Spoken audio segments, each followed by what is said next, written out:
Hi friends, എല്ലാവർക്കും PSC winning ഷോട്ട്സിൻ്റെ പുതിയൊരു ക്ലാസ്സിലേക്ക് സ്വാഗതം. നമ്മൾ നോക്കാൻ പോകുന്നത് കാറ്റഗറി നമ്പർ 135/2023 ആ കാറ്റഗറിയിൽ നടന്ന ഒരു പരീക്ഷയുടെ ചോദ്യപേപ്പറാണ്. അപ്പോൾ ഈ ക്ലാസ് ഇഷ്ടമായാൽ തീർച്ചയായും നിങ്ങളൊന്ന് ലൈക്ക് ചെയ്യുക.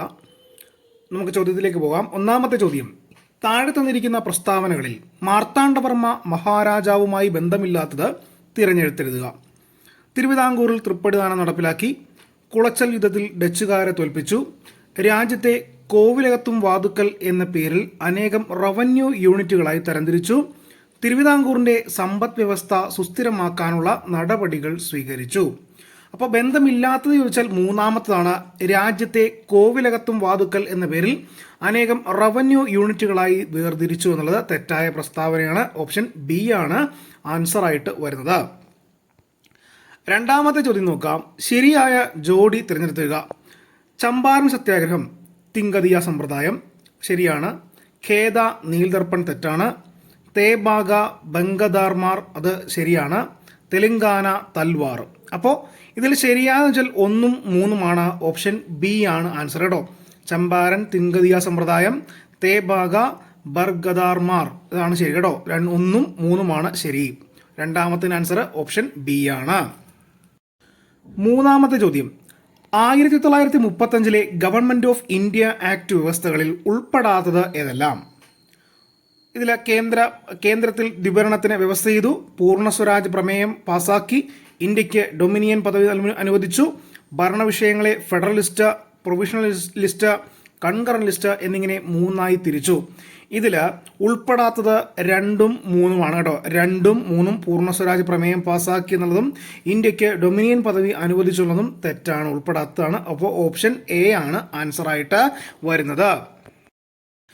നാലാമത്തെ ചോദ്യം: താഴെ തന്നിരിക്കുന്നവയിൽ രണ്ടാം ലോക മഹായുദ്ധവുമായി ബന്ധമില്ലാത്തത് എഴുതുക.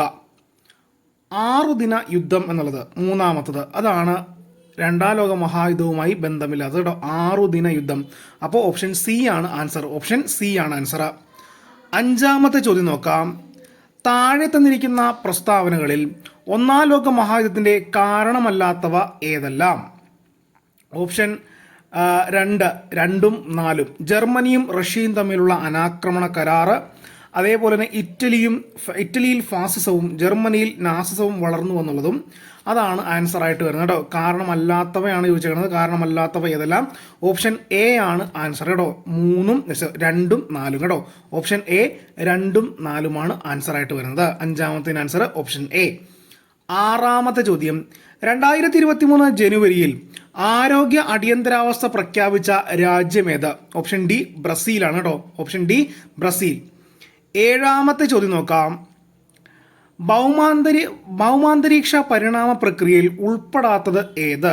ഭൗമാന്തരീക്ഷ പരിമാണ പ്രക്രിയയിൽ ഉൾപ്പെടാത്തത് ഏതെന്നാണ് ചോദിച്ചേക്കുന്നത്. ഓപ്ഷൻ ബി ആണ് ആൻസർ.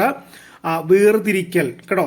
വേർതിരിക്കൽ, ഡിഫറൻഷിയേഷൻ കേട്ടോ. ഓപ്ഷൻ ബി ആണ് ആൻസറായിട്ട് വരുന്നത്. ഏഴാമത്തെ ആൻസർ ഓപ്ഷൻ ബി ആണ്.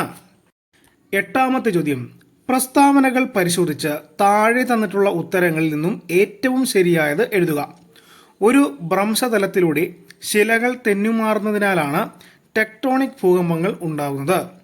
ആണവരാസ സ്ഫോടനങ്ങൾ മൂലവും ഭൂകമ്പങ്ങൾ ഉണ്ടാകാറുണ്ട്. ഇതിൽ 1ഉം 2ഉം എന്താണ്? ശരിയാണ്. ഓപ്ഷൻ ബി ആണ് ആൻസർ കേട്ടോ. ഈ 2 പ്രസ്താവനകളും എന്താണ്? ശരിയാണ്. ഓപ്ഷൻ ബി ആണ് ആൻസറായിട്ട് വരുന്നത്. ഒൻപതാമത്തെ ചോദ്യം നോക്കാം.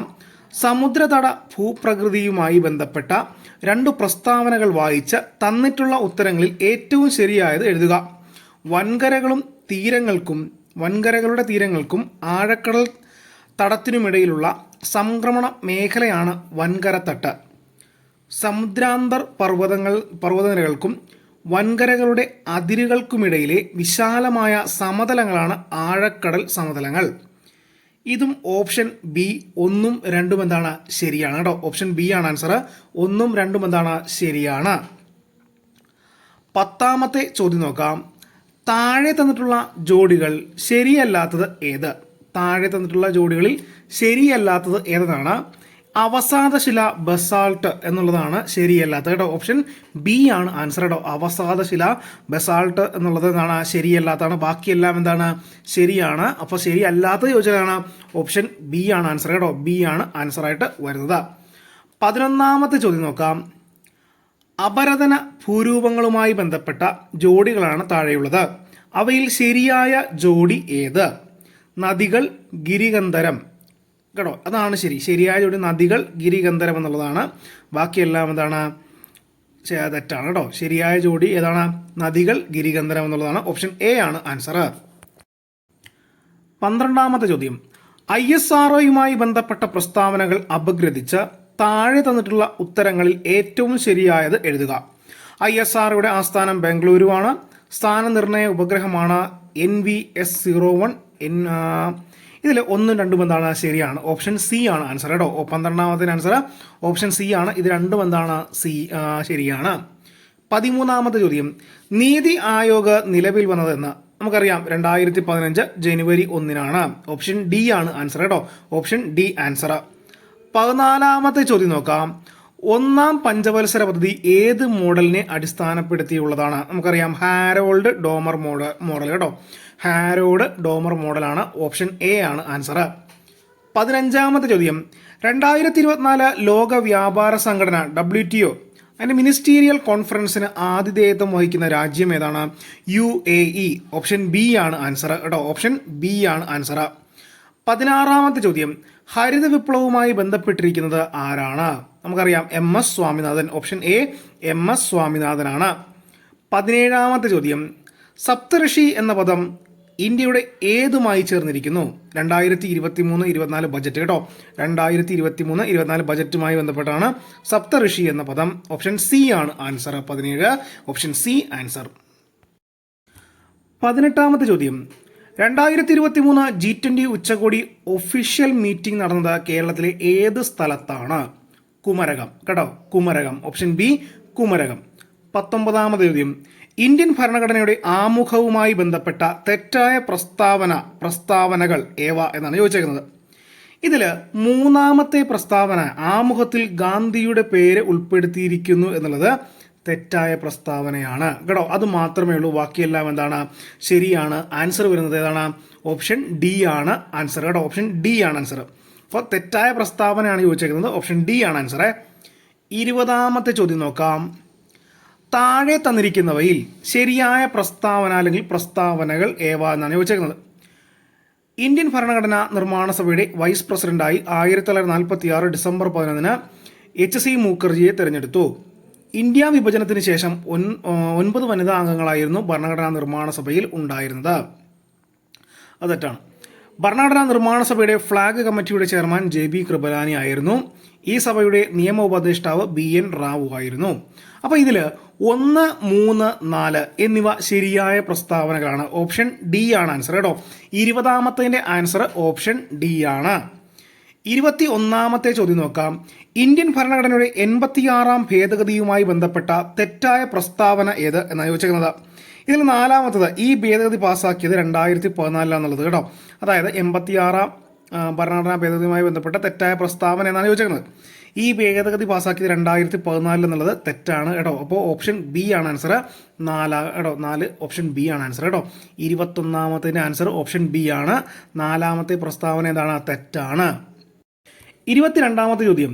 യൂണിയൻ പബ്ലിക് സർവീസ് കമ്മീഷനുമായി ബന്ധപ്പെട്ട പ്രസ്താവനകൾ പരിശോധിച്ച് ശരിയായത് കണ്ടെത്തുക. ഇപ്പോഴത്തെ ചെയർമാൻ മനോജ് സോണി. അത് മാറിയിട്ടുണ്ട് കേട്ടോ. ചെയർമാൻ ഉൾപ്പെടെ ഏത് അംഗത്തെയും സസ്പെൻഡ് ചെയ്യാനുള്ള അധികാരം രാഷ്ട്രപതിക്കുണ്ട്. ആദ്യത്തെ വനിതാ ചെയർമാൻ റോസ് മിലൻ ആണ്. ഇന്ത്യൻ ഭരണഘടനയുടെ 315 മുതൽ 323 വരെയുള്ള വകുപ്പുകൾ പബ്ലിക് സർവീസ് കമ്മീഷനെ കുറിച്ച് പ്രതിപാദിക്കുന്നത്. ഇത് എക്സാം നടന്നപ്പോൾ എന്നാണ് ചെയർമാൻ മനോജ് സോണി തന്നെയായിരുന്നു. ഇപ്പോൾ മാറ്റമുണ്ട് കേട്ടോ. ഇപ്പോൾ 22ാമത്തെ ആൻസർ ഇതെല്ലാം എന്താണ്? ശരിയെന്നുള്ളതാണ് കേട്ടോ. ഇതെല്ലാം ശരിയാണ്. 23ാമത്തെ ആൻസർ ഇന്ത്യൻ ചോദ്യം. 23ാമത്തെ ചോദ്യം. ഇന്ത്യൻ സുപ്രീം കോടതിയുടെ ഉപദേശാധികാരത്തെക്കുറിച്ച് പ്രതിപാദിക്കുന്ന വകുപ്പാണ്. വകുപ്പ് ആർട്ടിക്കിൾ 143. ഓപ്ഷൻ എ ആർട്ടിക്കിൾ 143 ആണ് കേട്ടോ. വകുപ്പ് 143 ആൻസർ. 24ാമത്തെ ചോദ്യം. ഹരിത കേരളം മിഷന്റെ ലക്ഷ്യത്തിൽ പെടാത്തത് ഏതെന്നാണ് ചോദിച്ചേക്കുന്നത്. ഇതിൽ കേരളത്തിലെ ദരിദ്രർക്ക് വീട് നിർമ്മിച്ചു കൊടുക്കുക എന്നുള്ളത് അതിൻ്റെ ലക്ഷ്യത്തിൽ പെടാത്തതാണ്. ഓപ്ഷൻ എ ആണ് ആൻസർ കേട്ടോ. ഓപ്ഷൻ എ ആണ് ആൻസർ. 25ാമത്തെ ചോദ്യം. കേരളത്തിലെ തൊഴിലുറപ്പ് പദ്ധതിയിൽ ജോലി ചെയ്യുന്നവർക്ക് ഒരു ദിവസം ലഭിക്കുന്ന കൂലി എത്രയാണ്?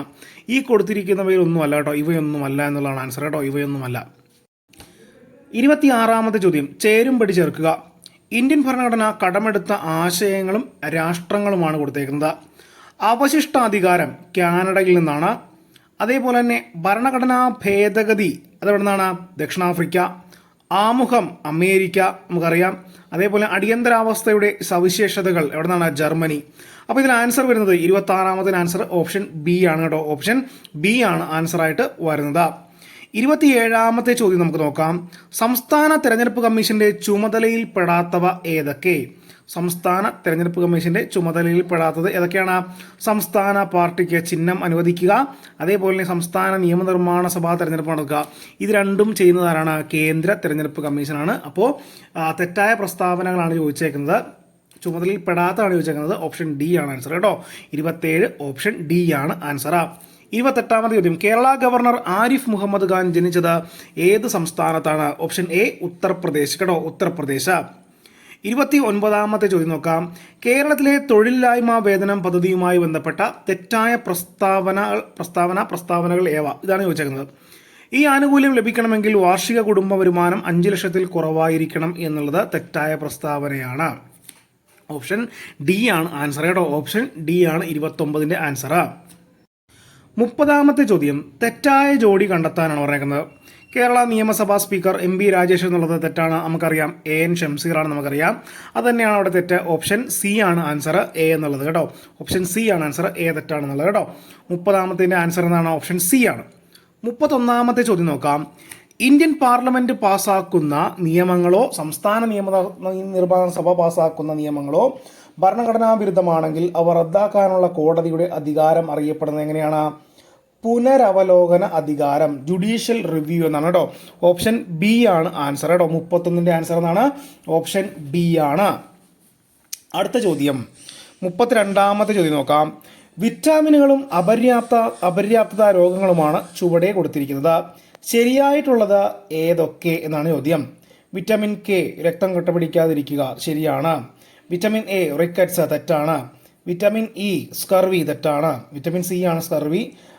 അതേപോലെ തന്നെ വിറ്റാമിൻ B1 ബെറി എന്നുള്ളത് കേട്ടോ, അത് ശരിയാണ്. അപ്പോൾ ഇതിൽ 1ഉം 4ഉമാണ് ശരി കേട്ടോ. ഓപ്ഷൻ ഡി ആണ് ആൻസർ, 1ഉം 4ഉം ശരിയാണ്. 33ാമത്തെ ചോദ്യം നോക്കാം. കോർപ്പസ് ലൂട്ടിയം സ്രവിക്കുന്ന ഹോർമോൺ ഏത്? ഇത് ക്യാൻസൽ ചെയ്ത ചോദ്യമാണ് കേട്ടോ, തെറ്റാണ്. ചോദ്യം തെറ്റാണ്, ക്യാൻസൽ ചെയ്ത ക്വസ്റ്റ്യൻ ആണ് കേട്ടോ. 34ാമത്തെ ചോദ്യം, ഏതു പേരിലാണ് ഊഷ്മാവിന്റെ വലിയ വ്യതിയാനങ്ങളെ അതിജീവിക്കാൻ കഴിയുന്ന ജീവികൾ അറിയപ്പെടുന്നത്? യൂറി തെർമൽ കേട്ടോ, യൂറി തെർമൽ എന്നാണ് 34ന്റെ ആൻസർ, ഓപ്ഷൻ ബി ആണ്. 35ാമത്തെ ചോദ്യം നോക്കാം. ഫെമർ എന്ന അസ്ഥി കാണപ്പെടുന്ന ശരീരഭാഗം ഏത്? കാല്, ഫീമർ കേട്ടോ, കാല്. ഓപ്ഷൻ എ ആണ് കാല്. 36ാമത്തെ ചോദ്യം, ഏത് രാജ്യത്തിൽ നിന്നാണ് ചീറ്റപ്പുലികളെ 2022 ഇന്ത്യയിൽ കൊണ്ടുവന്നത്? നമീബിയാണ് കേട്ടോ, ഓപ്ഷൻ ഡി നമീബിയ. 37ാമത്തെ ചോദ്യം, പൂർണ്ണ ശയ്യാലംബരെ പരിചരിക്കുന്നവർക്ക് കേരള സർക്കാർ നടപ്പിലാക്കുന്ന ധനസഹായ പദ്ധതി ഏത്? ആശ്വാസകിരണം കേട്ടോ, ആശ്വാസകിരണം. ഓപ്ഷൻ ഡി ആണ് ആൻസർ. 38ാമത്തെ ചോദ്യം നോക്കാം.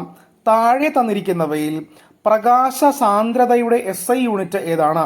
ഓപ്ഷൻ സി കാൻഡല കേട്ടോ, ഓപ്ഷൻ സി ആണ് കാൻഡല. 39ാമത്തെ ചോദ്യം നോക്കാം. പ്രകാശത്തിന്റെ വൈദ്യുതകാന്തിക തരംഗ സിദ്ധാന്ത പ്രകാരം വിശദീകരിക്കാൻ സാധിക്കാത്ത പ്രകാശ പ്രതിഭാസം ഏതാണ്? ഓപ്ഷൻ ബി ഫോട്ടോ ഇലക്ട്രിക് പ്രഭാവം കേട്ടോ, ഓപ്ഷൻ ബി ഫോട്ടോ ഇലക്ട്രിക് പ്രഭാവം. 40ാമത്തെ ചോദ്യമാണ്. മാധ്യമം ആവശ്യമില്ലാത്ത താപപ്രസരണ രീതി ഏത്? ഓപ്ഷൻ സി വികിരണം കേട്ടോ, ഓപ്ഷൻ സി വികിരണമാണ്. 41ാമത്തെ ചോദ്യം നോക്കാം. ബഹിരാകാശ പര്യവേഷണത്തെ സഹായിക്കുന്നതിനും ഭൂമിക്കപ്പുറത്ത് ജീവൻ നിലവിലുണ്ടോ എന്ന് കണ്ടെത്തുന്നതിനുമായി നാസ വികസിപ്പിച്ചെടുത്ത പാമ്പിന്റെ രൂപത്തിലുള്ള റോബോട്ടിന്റെ പേരെന്ത്? ഓപ്ഷൻ ബി EELS കേട്ടോ, EELS ആണ്, ഓപ്ഷൻ ബി ആണ് ആൻസർ. 41ന്റെ ആൻസർ എന്നാണ്, ഓപ്ഷൻ ബി ആണ്. 42ാമത്തെ ചോദ്യം. സബ്ലിമേഷൻ സംഭവിക്കുമ്പോൾ ഖരരൂപം വാതകമായി മാറുന്നു? ഓപ്ഷൻ എ ആൻസർ കേട്ടോ. സബ്ലിമേഷൻ സംഭവിക്കുമ്പോൾ ഖരരൂപം എന്താവുന്നു? വാതകമായി മാറുന്നു. ഓപ്ഷൻ എ ആണ് ആൻസർ ആയിട്ട് വരുന്നത്. 43-ാമത്തെ ചോദ്യം, വായു നിറച്ച ബലൂൺ വെയിലത്ത് വെക്കുമ്പോൾ പൊട്ടാൻ കാരണമായ വാതക നിയമം ഏതാണ്? 43-ന്റെ ആൻസർ എന്താണ്? ചാൾസ് നിയമമാണ് കേട്ടോ. വായു നിറച്ച ബലൂൺ വെയിലത്ത് വെക്കുമ്പോൾ പൊട്ടാൻ കാരണമായ വാതക നിയമം ഏതാണ്? ചാൾസ് നിയമമാണ്. ഓപ്ഷൻ എ ആണ് ആൻസർ. 44-ാമത്തെ ചോദ്യം നോക്കാം. സംഭരണ ബാറ്ററികളിൽ ഉപയോഗിക്കുന്ന ആസിഡ് ഏത്? സൾഫ്യൂറിക് ആസിഡ് ആണ്. ഓപ്ഷൻ ഡി സൾഫ്യൂറിക് ആസിഡ് ആണ്. 45-ാമത്തെ ചോദ്യം, ഗോബർ ഗ്യാസിലെ പ്രധാന ഘടകം ഏത്? ഓപ്ഷൻ എ മീഥെയ്ൻ കേട്ടോ. ഓപ്ഷൻ എ മീഥെയ്ൻ ആണ്. ഗോബർ ഗ്യാസിലെ പ്രധാന ഘടകം ഏതാണ്? മീഥെയ്ൻ ആണ്. 46-ാമത്തെ ചോദ്യം നോക്കാം. ഇന്ത്യയുടെ തപാൽ സ്റ്റാമ്പിൽ പ്രത്യക്ഷപ്പെട്ട ആദ്യ മലയാളി ആര്? ശ്രീനാരായണ ഗുരുവാണ്. ഓപ്ഷൻ സി ആണ് ആൻസർ. 47-ാമത്തെ ചോദ്യം നോക്കാം. കേരള ചരിത്ര മ്യൂസിയം സ്ഥിതി ചെയ്യുന്ന സ്ഥലം ഏത്? ഇടപ്പള്ളിയാണ് കേട്ടോ. Option A Edappally. 48-ാമത്തെ ചോദ്യം, ഖേൽ രത്ന പുരസ്കാരം നേടിയ ആദ്യത്തെ മലയാളി വനിതയാര്? കെ എം ബീനാമോൾ കേട്ടോ. K M ബീനാമോളാണ്. 49-ാമത്തെ ചോദ്യം, 2023 നിയമസഭാ ലൈബ്രറി അവാർഡ് നേടിയത് ആരാണ്? ടി പത്മനാഭൻ കേട്ടോ. ടി പത്മനാഭൻ. ഓപ്ഷൻ ഡി ആണ് ആൻസർ. 50-ാമത്തെ ചോദ്യം, പത്മ സുബ്രഹ്മണ്യം ഏത് നൃത്തവുമായി ബന്ധപ്പെട്ടിരിക്കുന്നു? ഭരതനാട്യം കേട്ടോ. ഭരതനാട്യം. അപ്പോൾ ഈ ചോദ്യ പേപ്പറിലെ GK ചോദ്യങ്ങൾ അവസാനിച്ചിരിക്കുകയാണ്. നിങ്ങൾക്ക് ഈ ക്ലാസ് ഇഷ്ടമായാൽ തീർച്ചയായിട്ടും ഒന്ന് ലൈക്ക് ചെയ്യുക, ഷെയർ ചെയ്യുക. താങ്ക്